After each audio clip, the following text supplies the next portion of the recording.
4 scary paranormal stories from r/paranormal. I spent a couple of summers at my grandparents' summer house located in the woods in the northern parts of Sweden. A lot of strange things happened, but this one is by far my strangest experience. When I was around 10 years old, I spent the summers at my grandparents who lived in the northern parts of Sweden. They had a cabin out in the woods next to a beautiful lake, a long way from the nearest town. We had electricity but no running water, so it was very rural. Just behind the cabin there were dark, thick woods where an eerie feeling was present each time you ventured into them. Each year I went to my grandparents', I did so together with my cousin. We lived in a small cabin separate from where Grandma and Grandpa lived, so when we wanted to go to their cabin we would have to walk around 30 meters. Our cabin being separate from theirs becomes important later in the story. One summer my grandpa took us on a long walk out into the woods. Now my grandpa was always special, and during this walk he told us stories about strange things happening in the woods, like stories involving trolls and other mysterious beings. On this special occasion he told us about something which roughly translates from Swedish to little people, small human-like creatures invisible to the naked eye, who lived in these woods. As we went along deeper into the woods he told us that these little people sometimes crossed the roads where people walked, and when this happened people wandering those roads would just freeze in place for no apparent reason until the little people had passed the road. My cousin, being a kid, proceeded to joke by suddenly stopping and proclaiming that he had come upon one of the little people trails and frozen in place. I laughed, but strangely enough my grandpa was not amused. He was adamant that you should not joke about little people while in those woods. We thought nothing more of it and eventually went back to the cabin. Nothing happened for the rest of the day, and later that evening me and my cousin went to our cabin to go to sleep.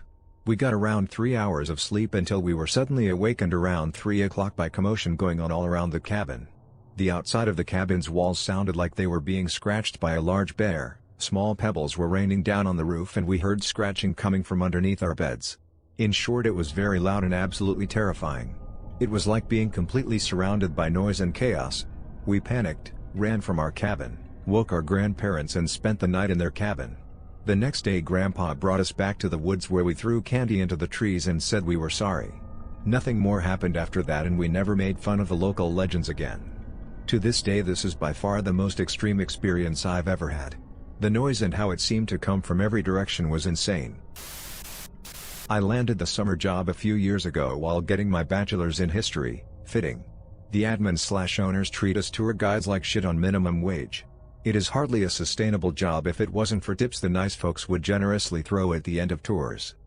For those of you who don't know the Winchester House, it is a 160-room mansion built off of land purchased by Sarah Winchester at the turn of the 19th century that used to be an 8-room farmhouse like any other in pre-Silicon Valley. The owners of the place today are descendants of a Brown family who purchased the Victorian home in a public auction. They have before claimed it to be the most haunted house in North America. I find the owners of it today to be shady, lucrative people. They typically hire 6 to 12 tour guides per year, as some do it seasonally and others retire. It is a balance between college/grad students studying history or in theater programs and middle-aged plus elder folks who have been around from quite some time. The medical benefit from the job is if you get injured at the house, they pay for all related medical expenses, but that's about it from my time working there, which was within the past few years. My role as tour guide was to coordinate my tours, which ranged from as little as 3 to 28 people on a 65-minute guided tour within an 8-hour shift. So there'd be about 4 to 6 tours in a day per guide. When I started out I was given a week to explore the mansion on my own and get a look around, afterward being tested on a script written in part by the mansion historian, a full-time position held by a really nice lady, and recycled material from when tours began in the 1920s. I have explored I'd say 80% of the mansion. Some places are locked and really hard to get past, and I have had some unexplainable occurrences. One notable instance was when I was giving a tour to 27 people. While in the 13th bathroom, which had the unfinished state-of-the-art shower, my tour delivery was interrupted by a very faint shriek that sounded as though it were coming down the halls from the switchback staircase. I asked if others heard it, they said yes. Quite strange. More eerily, but also I really am not sure if it was just my imagination, during my second day of training, I walked up the 4th turn of the switchback staircase and thought I heard footsteps to the rhythm of a shadowy figure that suddenly creeped in the corner of my eye. As I walked up the shallow stairs, it was coming up them as well behind me. Imagination or not, I ran into the upstairs hay room, now a display room for artifacts, as fast as I could. Apparently seeing a shadowy womanly figure in black has been the complaint of others as well. Other things would happen, like a tour in front of me one time witnessed a photograph frame fall from a high shelf in the ballroom and shatter, the sudden smell of roses in Madame Sarah's dead room, etc. Us guides called it the dead room, but the admins didn't wish guests to know that was our name for it. The scariest experience of all was exploring the unlit attic, off limits and used for storage of decor, in between a tour break with my phone flashlight. The beautiful third-floor window, which can be seen in nearly every online front picture of the mansion, is where I encountered a horrific grotesque figure in a woman's Victorian morning gown. Its hollowed eyes and rotting face was literally set up at that window, holding a rose and pointing outward. For a mere second I seized in terror with my phone light fixed. For me to see, it was a rubber posable zombie decor used during spooky events. Ha! There were many memories made there. One of my favorite was giving tours to company-hosted reservations. Open drinks aren't allowed in the house for purposes of preservation, say you were to spill a drink, but when Google and other tech companies bought out the place for a night, the admins would turn a blind eye and ask those of us chosen to host them not to ask them to put their drinks away. The employees of said companies were quite nice folk though, and were easy to get along with and entertain. About 2 weeks ago, my best friend and I were driving to our hometown from our work towns. It's about a 7-hour drive. We've been besties since we were 13, so 12 years or so, kinda always been inseparable. But anyways, so we were almost at our destination and I passed a personal landmark of mine going like 110 kilometers and abruptly turned up this road. No explanation or prior thought to it, I just turned up this random road. I've been learning to tap into gut instinct/intuition, so I just went with it.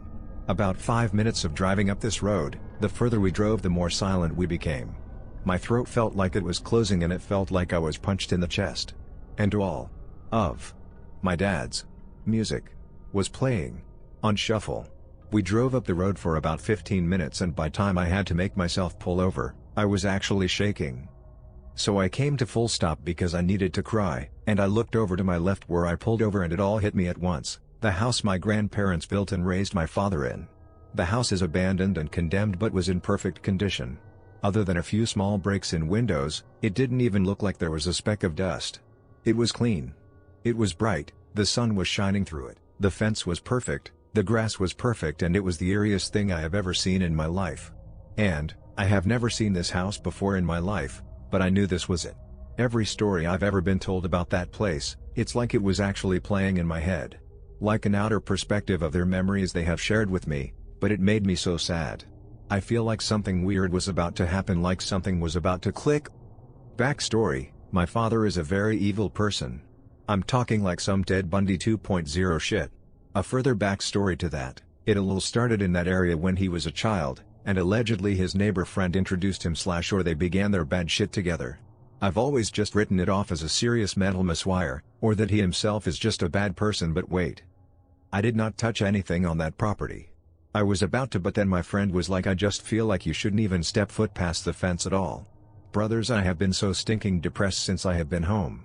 Like I've always been depressed, but ever since leaving there, I have felt so out of place. I feel like everyone who looks at me thinks I'm crazy, which is driving me crazy. I feel like I cannot have a conversation without masking my actual personality. I cannot handle being alone. So now this part of me is like, is that area just a ratchet kind of creepy that makes people crazy? So we left. And my friend put her music on shuffle. I actually kid you not, again, all of my dad's music. The first song being Welcome Home by Metallica and then Bleeding Me by Metallica. He always listened to those songs back to back after hurting someone. Every time she skipped, it was just a song that reminded us both of him. So we turned the music off, said what was that, and went about our travels in a very awkward demeanor. I've lived in the house since 2016, always had a weird energy and something just not quite right. It started with banging around the house, footsteps and floorboards creaking in the rooms above our heads and banging on our living room door. Sometimes you could see the door physically vibrate with the noise. My nieces began staying over, and the youngest would wake up at 3 a.m. every single night and scream and cry with terror. She would always point to one corner of the bedroom with genuine fear in her eyes, and several mornings I woke up around 7 a.m. to hear her talking to herself in her room. As she's gotten older, she still hates sleeping in that room, and in her words, she doesn't like the tall scary man that lives in there. After posting this in here once before, I tried suggestions like asking the spirit to leave, burning white sage and stopping my niece from staying over in that particular room. Me and my girlfriend often experience sleep paralysis, probably 4/5 times a week. She is getting very little sleep because she just feels so uneasy in our bedroom at night. She says it's like someone watching her. She often wakes up screaming in terror, throwing herself towards the door ready to fight whatever is there, because she has visions of a tall, dark figure looming by the door. I always fall asleep before she does, but on the nights that she falls asleep first, I can feel it too. It's like there's someone lurking in the corner staring at you, giving you a really uneasy feeling. I've lost count of how many times I've woken up during the night, literally petrified with fear because I can feel someone on top of me. It scares me so much that I physically cannot move and have to wake up my girlfriend to help me turn onto my side. I've also woken up with 3 scratches on my back, in a place and position that I couldn't reach myself. We also have a walk-in wardrobe with a strange hole cut into it that has been resealed. Looks like a dumbwaiter opening, but it is positioned over the stairs so it wouldn't make sense to have one there, and it's only a small house. Link to photo in comments. A couple of weeks back, I went to bed early with a migraine. Our bedroom is located directly over our living room, and we have squeaky floorboards that make a distinguishable noise when someone walks over them. Anyways, I was asleep and all of a sudden woken up by the light shining through the door. She came to check that I wasn't banging to get her attention, as she had heard the floorboards creak and 3 loud bangs on the floor. I was still half asleep and confused as to what was happening, but I knew it hadn't been me. Most recently, this afternoon, something happened that is freaking me out and ultimately made me come back here to post my story. We left the house to grab some essentials, probably out for around an hour max. When we got home we were hit with a wave of heat when we entered the house. It's unusually warm in the UK for May, so we haven't used our heating since the beginning of March. I thought it was just trapped heat with forgetting to open the windows, but I heard the boiler making a noise and when I checked the heating was on full. Every radiator was on 5 and max heat. We don't even have our radiators that high in winter. Now here's the thing. The dial used for the heat is only used for the heat, and the button has to be pressed 3 times before the heating comes on. It's in a place where it's not easy to accidentally brush by and turn it on. I also had my PS4 turned on upstairs to earn some passive money in a game whilst I was out shopping. When I went upstairs, it was turned off.